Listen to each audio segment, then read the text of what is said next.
gentlemen, let me say first of all what an honor it is for me to be here. I'm addressing what will be the future leaders of China. I'm addressing also the Central School, which has traditionally been a place where great leaders like Chairman Mao, President Xi, Deng Xiaoping, who have addressed students. So I want to just say that this is really an honor. And I want to start by saying, why is someone like me, when you heard about me playing cricket, why is a cricketer ended up in politics? I just want to tell you, first of all, my beginnings in politics, and then I'll come to what is probably the most important thing for us, the relationship with China, the Pakistan-Chinese relationship, which for us, for Pakistanis, is the most important relationship. So before talking about it, I just want to talk about a cricketer who's played 22 years of international cricket. Why did he end up in politics? I was the first generation of Pakistanis who grew up in an independent country. My parents grew up in colonial India. My parents grew up when British ruled India. So I was the first generation of Pakistanis who grew up in an independent country. And we took great pride in our country. And when I was growing up, Pakistan was one of the fastest developing countries in Asia. Pakistan at one point was an example for the developing world. In the 60s, we had quality universities, we had the highest growth rate. Our first 5-year plan was emulated by South Korea, by Malaysia. Countries looked upon Pakistan as a model in the developing world. But unfortunately, as happens in the lifespan of countries, you go in cycles. Countries have ups and downs. So unfortunately, we lost our way. And what affected Pakistan, what stopped Pakistan from achieving its potential was one thing: corruption. Corruption of the ruling elite. The reason why countries are poor are not because they lack resources. Reason why countries are poor, because the corruption of the ruling elite destroys state institutions.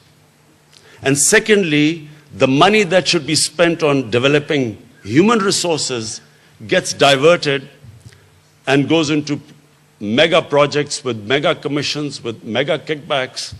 And the worst part of corruption is money laundering. Money that leaves the country. In my opinion, one of the biggest problems the world faces today is money laundering. Money laundering means money leaves poor countries and goes into rich countries.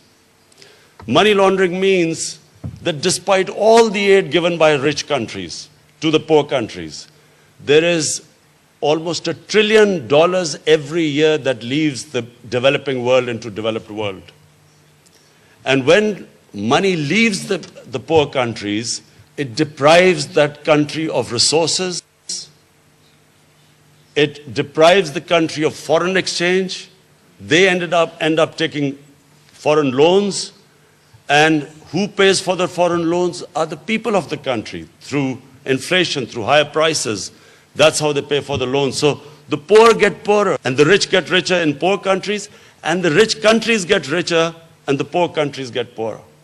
So Pakistan, unfortunately, after the mid-80s, started suffering from corruption. And our corruption quantumly grew. In mid-80s, I was playing cricket. I left cricket in 1992. And after that, I decided that I should come into politics to fight corruption. That's when I formed my party in 1996. The main plank of my party was to combat corruption.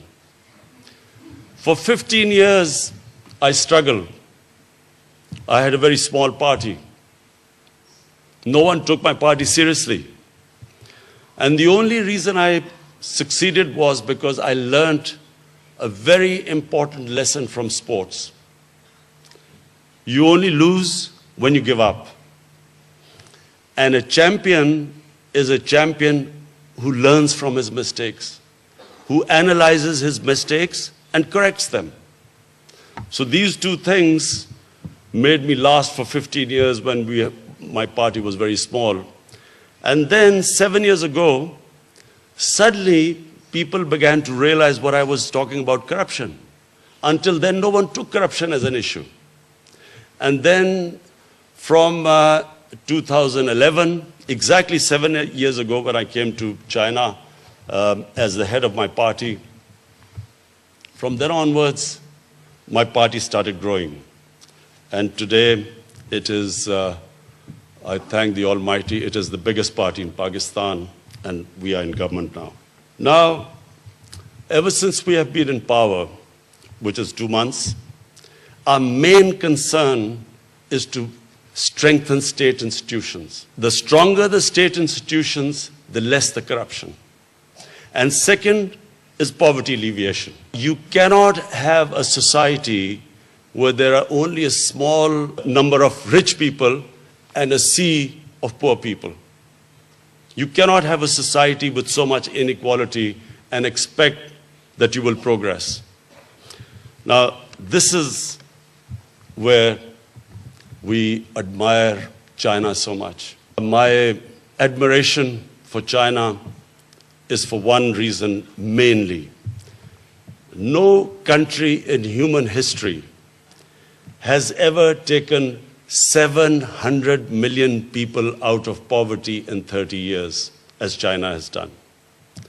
This is, in my opinion, the greatest achievement a nation can achieve. 700 million people out of poverty. The steps taken to do that is what my party, my government is very interested in. What we hope to learn from China and with close contact with the government, with the Communist Party of China, this is what we hope to learn. All the steps taken to achieve a feat that no nation in human history has ever achieved. Secondly, corruption. Corruption is a problem because you can catch the common criminals, but catching the white-collar criminal is difficult because the white-collar criminal has resources. He can hire expensive lawyers, and the state struggles to deal with the white-collar criminal. So these are the two main things which we want to learn from the Chinese experience, but also cooperation in so many areas. The Western model is totally different. The Western model of development is totally different to the Pakistan experience as opposed to the Chinese model of experience. 30 years ago, Chinese GDP was the same as what Pakistan's GDP is today. And in 30 years, the way China changed itself, that in itself is something which I want Pakistani scholars to study, because it was not one thing China did, it was a series of things. But above all, it was the mindset of the Chinese leadership that decided that they did not want a country where there was unequal development. And all the steps that have taken, and what I now, talking to President Xi, I found that the total number of people under the poverty line in China, 30 million. The objective now is to, in the next 5 years, take all the people out of poverty. In Pakistan, this is really what we want.